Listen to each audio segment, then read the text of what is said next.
एक सेठ था,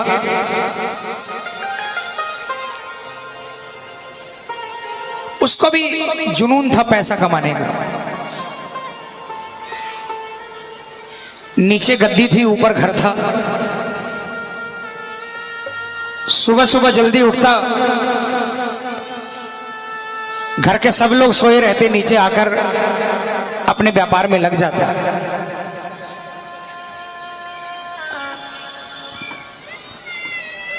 पत्नी बैटरी लेकर नीचे ही आती। सुबह से लेकर रात तक वो सिर्फ अपने व्यापार में मगन रहता। घर वाले बीवी बच्चे कभी कहते कि हमें छुट्टी का दिन है, हम बाहर घुमाने के लिए ले चल पड़ो, या हमारे साथ आज मार्केट के लिए चल पड़ो। तो सेठ तिजोरी खोलकर गड्डी निकाल कर दे देता, कहता पैसे ले जाओ, गाड़ी खड़ी है, ड्राइवर खड़ा है, गाड़ी लेकर चले जाओ, ड्राइवर को लेकर चले जाओ, तुम काम करके आ जाओ, मुझे डिस्टर्ब मत करो, मुझे अभी पैसा कमाना है। उसके लिए पैसा से बड़ा दुनिया में कुछ था ही नहीं। यार दोस्त आते, वो भी बहुत मिन्नत करते कि यार कभी तो बाहर निकला करो, लेकिन सब हार गए। एक बार घर वालों ने और सेठ के यार दोस्तों ने मिलकर मन में एक विचार किया। 2-3 दिनों की छुट्टी लगातार पड़ रही थी और घर वालों ने अल्टीमेटम दे दिया सेठ जी को कि इन छुट्टियों के अंदर में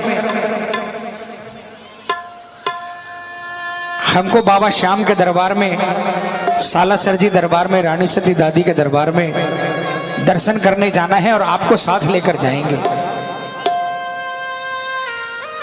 सेठ ने बहुत मना किया, घर वालों ने भी अनशन कर दिया कि अगर नहीं चलोगे तो खाना पीना सब बंद कर देंगे। सेठ इतना निर्दयी नहीं था, हार गया और प्लान सफल हो गया। घर के बीबी बच्चे और सेठ के यार दोस्तों ने मिलकर एक बड़ी लग्जरी बस करी और सबको मिलकर गाड़ी में बैठकर सुबह सुबह बाबा श्याम के दरबार के लिए निकल पड़े। गाड़ी के अंदर में कोई झांझ बजा रहा था, कोई मजीरा बजा रहा था, कोई ढोलक ढपली बजा रहा था, भजन गा रहा था, कोई नाच रहा था कोई। लेकिन सेठ वहां पर भी मोबाइल लेकर सौदा कर रहा था।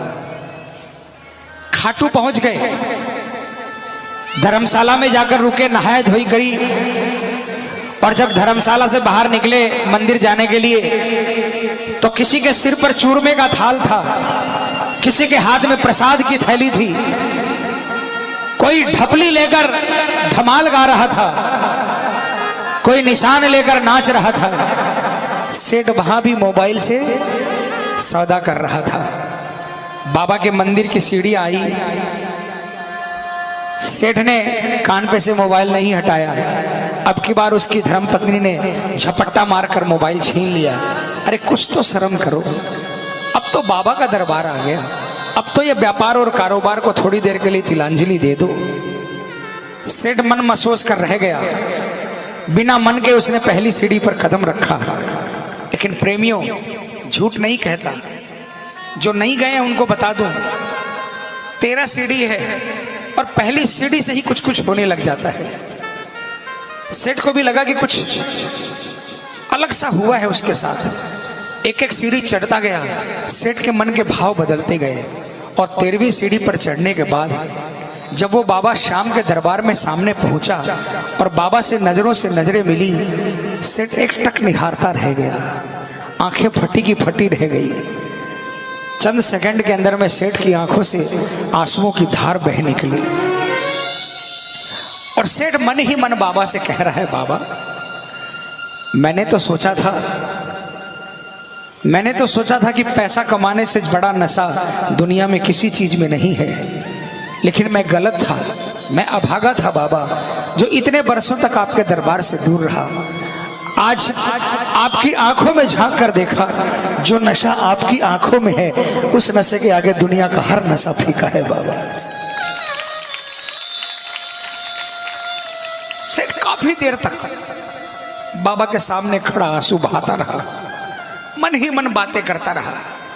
परिवार वाले दर्शन करके आए, सेठ को हाथ पकड़ा। सेठ ने कहा तुम जाओ, अभी मैं थोड़ी देर में आता हूँ। क्या तो आने के लिए तैयार नहीं था, क्या मंदिर खाली था। घंटों बाबा के दरबार में बाबा से बातें करता रहा। आखिर में उसने शीश झुकाया, दंडवत प्रणाम की और कहा बाबा आज आपसे वादा करके जाता हूँ। मैंने सुना है हर महीने की 11 को आपके दरबार में लाखों लोग आते हैं। मैं भी आपके दरबार में हर 11 को आऊँगा, अकेला नहीं आऊँगा। मेरे शहर में जो भी आपके दरबार में आना चाहेगा उसको अपने साथ लेकर आऊँगा, गाड़ियाँ भर भर कर आऊँगा। ये वादा करके सेठ चला गया। अगले महीने 11 आई, सेठ फिर बाबा के दरबार में आया। अब की बार कई गाड़ियां लेकर आया, पूरे शहर को न्योता दे दिया। सेठ इसी तरह आने लगा। 2, 4, 6 महीने बीते। एक 11 के दिन जब सेठ घर से निकलने लगा, मुनीम जी आवाज लगाई। मुनीम ने, सेठ जी कहाँ जा रहे हो? सेठ ने कहा मूर्ख तुझे पता नहीं आज 11 है, मुझे बाबा श्याम के दरबार में जाना है। मुनीम ने कहा सेठ जी आपको शायद याद नहीं, कल एक व्यापारी का फोन आया था जो कि बाहर से आ रहा है और 50-60 लाख का व्यापार है, सौदा है, और आज शाम को वो वापस देश से बाहर चला जाएगा। अगर ये सौदा हाथ से निकल गया तो बहुत नुकसान होगा। आप एक काम करो, 11 की जगह पूर्णिमा को चले जाना। सेठ ने सोचा मुनीम सही कह रहा है, आज इस व्यापारी से सौदा कर लेता हूं, 4 दिन बाद पूर्णिमा आएगी, पूर्णिमा को चला जाऊंगा, क्या फर्क पड़ता है। सेठ माया में उलझ गया, 50 लाख का सौदा करने के लिए रुक गया। उस मूर्ख को यह नहीं मालूम था जो व्यापारी आ रहा है उससे 50 लाख का सौदा होगा, लेकिन ये जो व्यापारी है इससे जन्म जन्म का सौदा होने वाला था। सेठ नहीं गया। पूर्णिमा आई, फिर कोई व्यापारी आया। सेठ ने सोचा अगली 11 को चला जाऊंगा। अगली 11 आई, फिर कोई व्यापारी आया। सेठ फिर सोचा कि मावस को चला जाऊंगा। सेठ फिर माया जाल में उलझ गया और सेठ का बाबा के दरबार से रिश्ता फिर से टूट गया। 2-4 महीने निकल गए, सेठ खाटू नहीं जा पाया। एक रात को सेठ सोया, अचानक रात को 2-2:30 बजे उसे लगा कि उसे कोई आवाज आ रही है। वाह रे सेठ, तू तो बहुत बड़ा व्यापारी निकला। मैंने तो सोचा था कि मेरे दरबार में कोई मेरा भगत आया है जो पश्चाताप करने के लिए आया है, लेकिन मुझे नहीं मालूम था कि वो कोई भगत नहीं बल्कि सौदागर था, सौदा करने के लिए आया है। तुझे पैसे कमाने का बहुत शौक है ना, जा आज के बाद खूब पैसा कमाना, लेकिन मेरे दरबार में दोबारा नहीं आना। सेठ की आंखें खुली, बहुत पछताया। उसने सोचा कि अभी की अभी खाटू जाऊंगा, लेकिन बाबा को मंजूर नहीं था। बिस्तर से उतरने के लिए जैसे ही पांव नीचे किए, सेठ अपने पांव पर नहीं खड़ा हो पाया। पैरालिसिस अटैक हो गया, दोनों पांव रह गए। बहुत पछताया। एक दिन सेठ व्हील चेयर पर बैठा अपने मकान के बाहर आंसू बहा रहा था। एक डाकिया बगल से निकला। सेठ ने डाकिया को आवाज लगाई, है डाकिया, तुम तो कलकत्ता, दिल्ली, बंबई न जाने कहां कहां का संदेशा ले जाते हो, क्या मुझ गरीब का एक संदेशा मेरे बाबा श्याम के दरबार में ले जाओगे? डाकिया ने कहा मेरा तो काम ही ये है, और जब से इंटरनेट आया है लोग व्हाट्सएप और फेसबुक और मल्टीमीडिया के द्वारा चैटिंग कर लेते हैं। बहुत मंदा धंधा है, धंधा बहुत मंदा है, बोलो तुम्हारा क्या संदेशा है? डाकिया को सेठ ने क्या कहा, डाकिया ने सेठ से क्या कहा, और सेठ को फिर डाकिया ने क्या कहा, और डाकिया ने बाबा के दरबार में जाकर क्या संदेशा सुनाया। आइए प्रेमियों, विश्वास दिलाता हूं, जो भी मन में उधेड़ गुण है, जो भी मन में सवाल है, जो भी परेशानी है, इस भजन के माध्यम से आप अपना संदेशा भेज देना। मैं आपका डाकिया बनने के लिए तैयार हूं। 15 मई को 11 है। अगर मैं जिंदा बाबा के दरबार में पहुंचा तो मैं विश्वास दिलाता हूं आपको, आपकी हाजिरी पहले लगाऊंगा, मेरी हाजिरी बाद में लगाऊंगा बाबा के दरबार में। आइए, उस सेठ ने डाकिया से क्या कहा, मैं निवेदन करूंगा 15 मिनट इधर उधर किसी से बात मत करना, कोई बगल वाला आपसे बात करे ना, उसको बोल देना 10 मिनट रुक जाओ, अभी मुझे मेरे बाबा से बातें करनी है। ठीक है, आइए।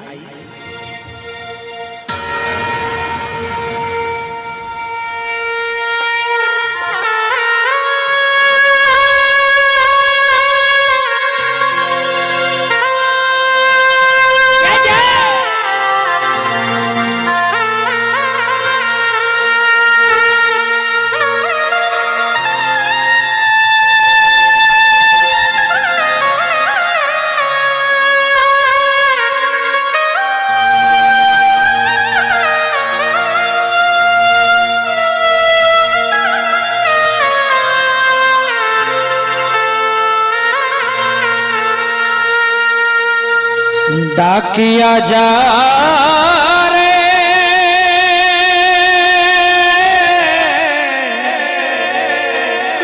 श्याम ने संदेशो दीजे, श्याम ने जाए तू कह दीजे, भगत थार दर्शन ने तरसे। समझ में आया? थोड़ा मारवाड़ी है, समझ में आ जाएगा, मैं समझा दूंगा। उठाओ ना हाथों को, कौन कौन संदेशा भेजना चाहता है? मिलकर तालियां बजाकर बोलेंगे क्या? डाकिया जा रे सामने संदेशो दीजे, सामने जाए तू कह दीजे, भगत थार दर्शन में तरसे। डाकिया जा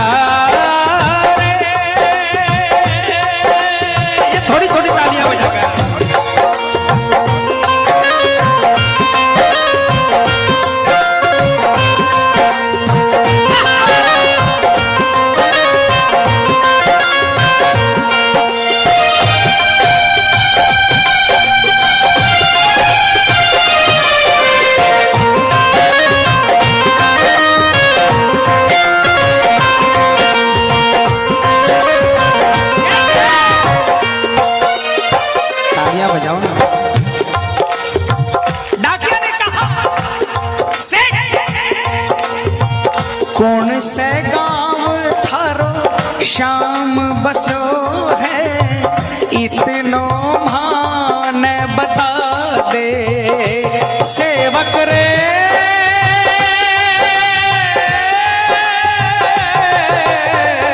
कौन से गांव थारो श्याम बसो है, इतनो मान बता दे। घर तेरे पास है कोई निशानी, माने तू दिखला दे। कैया जानूंगा पहचान, मैं हूँ छोरो अनजान। कैया जानूंगा पहचान, मैं हूँ छोरो अनजान। कैया श्याम शु होसी मिलन।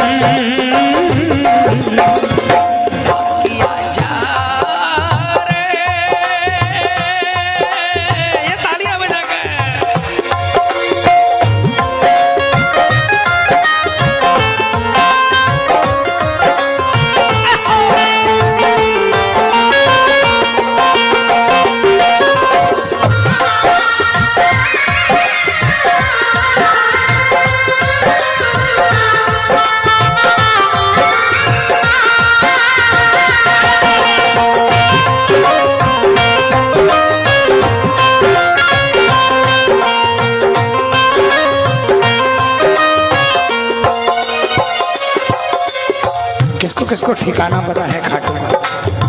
तालियां। सेठ ने कहा खाटू में है श्याम जी को मंदिर, शिखर ध्वजा लहरावे। डाकिया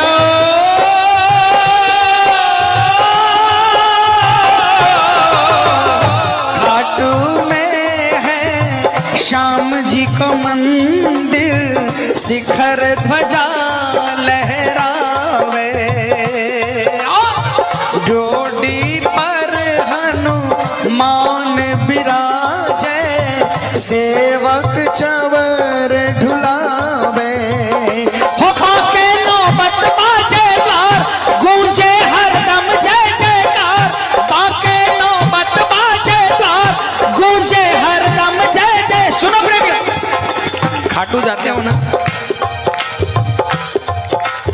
जब छोटी सीढ़ियों से दर्शन करने चढ़ते हो, अखंड ज्योति वाले चबूतरे पर नगाड़ा रहता है, नगाड़ा वाला भी रहता है, तालियां बजा,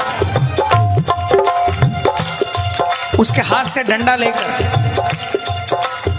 माथे से लगाकर जो भी अरदास हो वो अरदास कहकर 5 बार उस नगाड़े पर वार किया करो। और जो भी आपकी श्रद्धा हो 10, 20, 50, 100 उस नगाड़े वालों को दे दिया करो, अरदास पूरी होती है।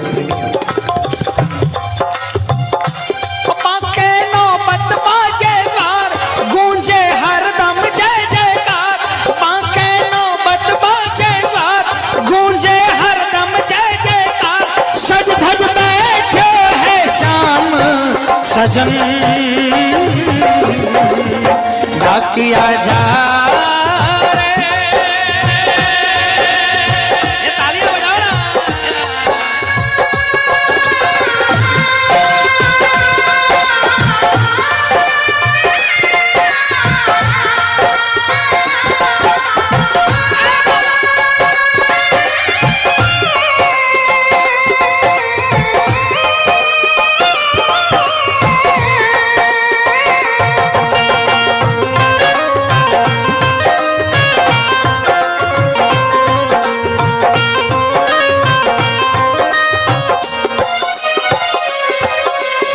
डाकिया सेठ से विदाई लेकर निकला, खाटू पहुंचा, बस से उतरा, लोगों से पूछा भैया श्याम बाबा का मंदिर कहाँ है? लोगों ने बताया बाबा के मंदिर के पास पहुंचा। डाकिया भी सीढ़ी पर कदम रखा, डाकिया को भी कुछ अजीब महसूस हुआ। डाकिया सीढ़ी चढ़ता चला गया, 13वीं सीढ़ी पर पहुंचा। ध्यान देना, जब कोई कोरियर वाला आता है, डाकिया आता है, घंटी बजाता है, और जब आप दरवाजा खोलते हो ना तो डाकिया या कोरियर वाला पहले आपको नहीं देखता, पहले अपने झोले में हाथ डालता है और झोले से आपकी चिट्ठी निकालता है, फिर आपकी तरफ देखकर आपकी चिट्ठी आपको सुपुर्द करता है।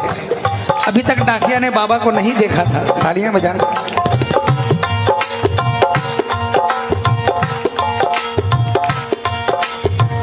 पहुँच गयो दरबार शाम के, बोलन लाग्यो संदेशो, बाबा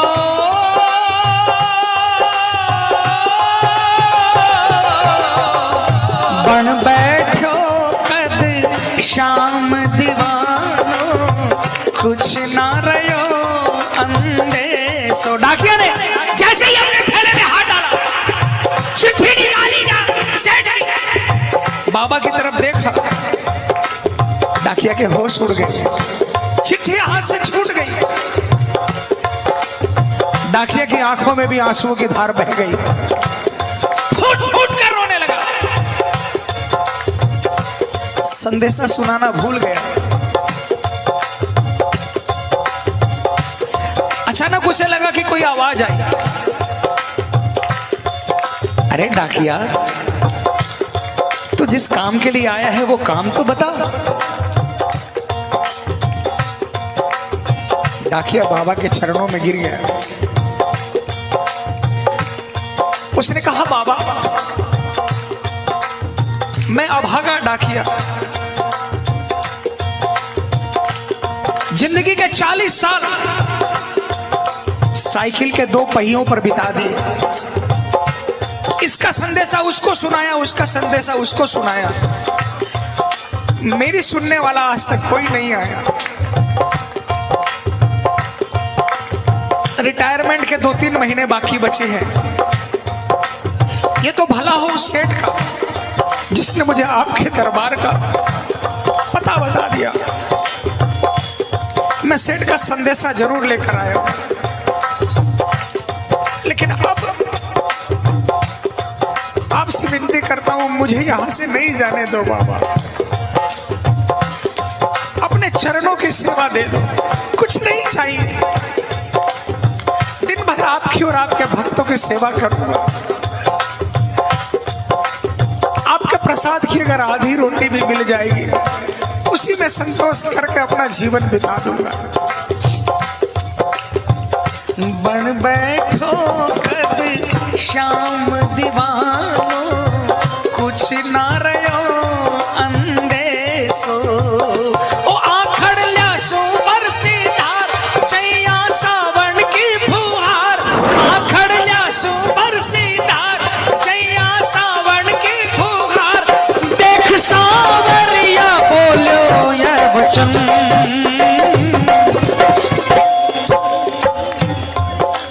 बाबा ने कहा पगले,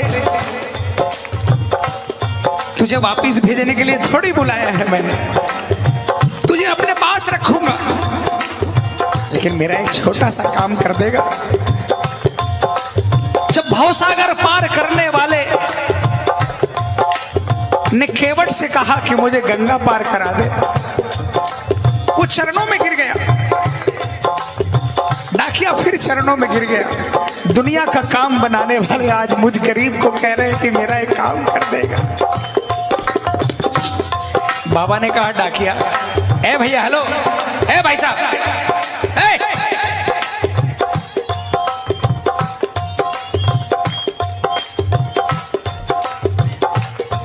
बाबा ने कहा पगले, जिस सेठ की चिट्ठी लेकर आया है ना, अगर उसको संदेशा वापस नहीं सुनाएगा मर जाएगा वो। बस मेरा संदेशा उसको देकर आ जा, उसके बाद तुझे कहीं नहीं जाने दूंगा। और बाबा ने क्या कहा, डाकिया जा रे, संदेशों सेवक ने दीजे, सेवक संदेश न तरसे। संदेशों सेवक ने दीजे, सेवक संदेश न तरसे। सेवकिया राह तेरी निरखे, डाकिया जा रे। ये दोनों हाथों को उठा लेना, डाकिया चल पड़ा है। क्या पता वो चिट्ठी आपके नाम पर आ जाए बाबा के मिलकर।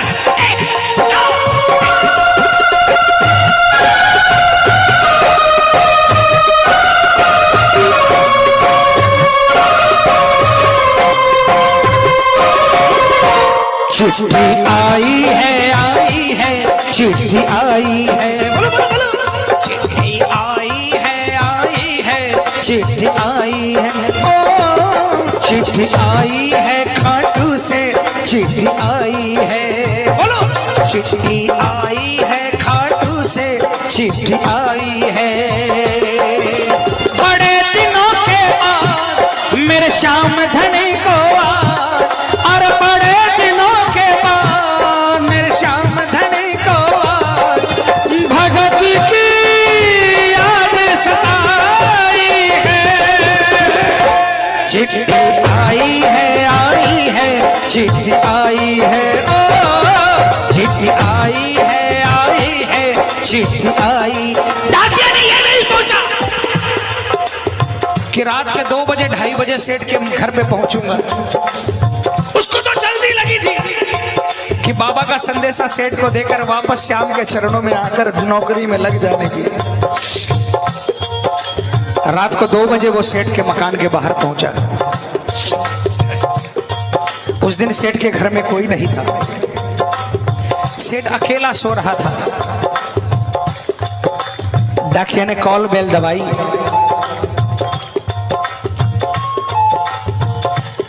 अचानक सेठ की नींद खुली। उसने सोचा आधी रात के वक्त कौन आया। अचानक उसे याद आया, डाकिया आया है, मेरे बाबा का संदेशा लेकर आया है। उठकर बैठ गया, लेकिन वो भूल गया कि उसके तो पांव नहीं है। घसीटते घसीटते व्हील चेयर पर पहुंचा और व्हील चेयर को धकेलते धकेलते दरवाजे तक पहुंचा। तालियां बजाना।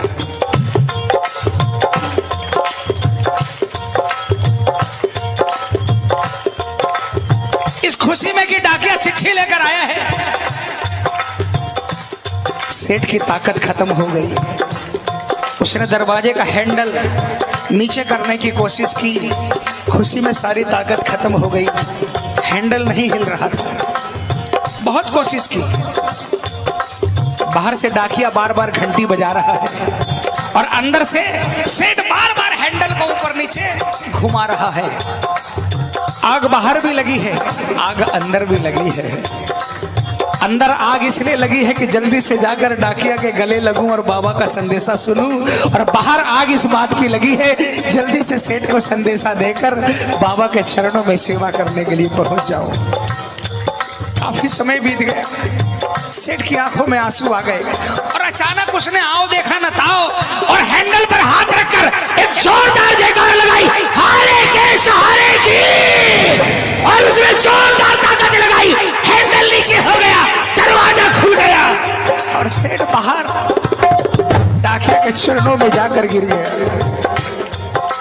सेठ डाकिया के चरणों में गिर गया, डाकिया सेठ के चरणों में गिर गया। दोनों गले लगने लगे। डाकिया ने चिट्ठी निकालकर सेठ के हाथों में दी। सेठ ने कहा, नहीं, मुझ पापी को मत दो, आप तो मेरे बाबा के करीब जाकर आए हो, आप अपने हाथ से मुझे संदेशा सुना दो। बाबा ने क्या कहा?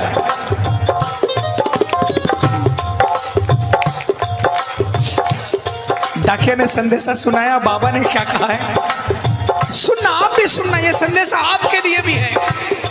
बाबा ने कहा, कह दीजिए तू जाए सेवक ने तेरो बुलावो आसी, सेवक रे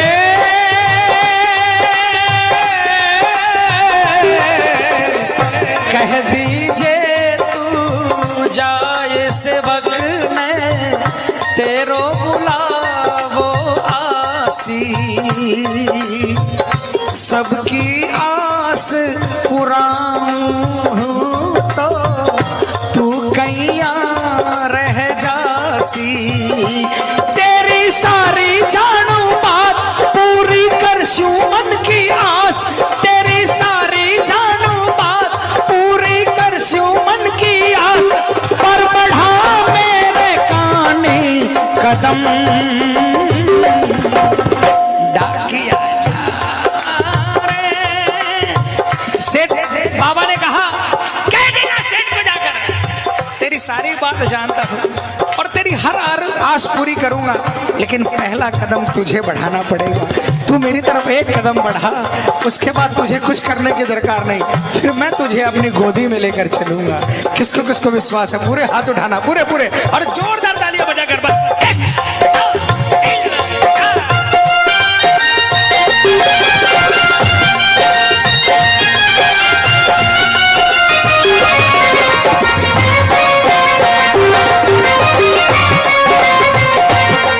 उस बांसुरी वाले की,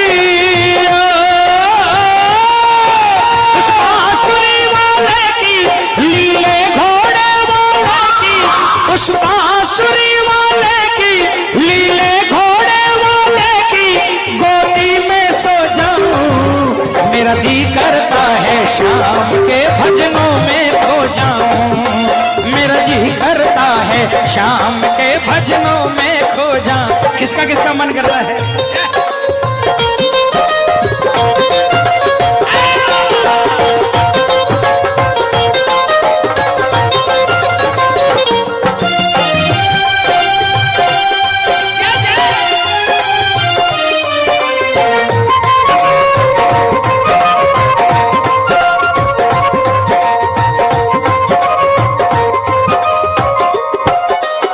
और जो ही बाबा का संदेशा सुना, सेठ नाचने लगा। तालियां बजाओ। सुन संदेशो सांवरिये को, मनडो घणो हर्षायो। बोलो बोलो। सुन संदेशो सांवरिये को, मनडो घणो हर्षायो। बंध गया पाँव में घूघरिया सा, मन को मोर यो गायो। हमारो श्याम बड़ो दिलदार, हो जाओ लेवन में तैयार। हमारो श्याम बड़ो दिलदार, हो जाओ लेवन में तैयार। किशन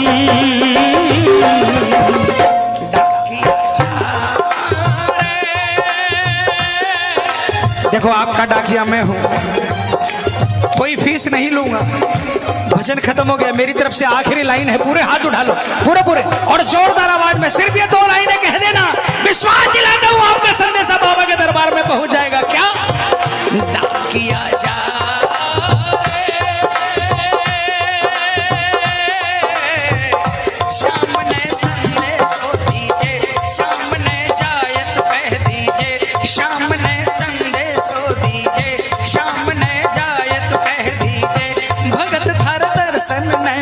से डाकिया जा रे, डाकिया जा रे, डाकिया जा।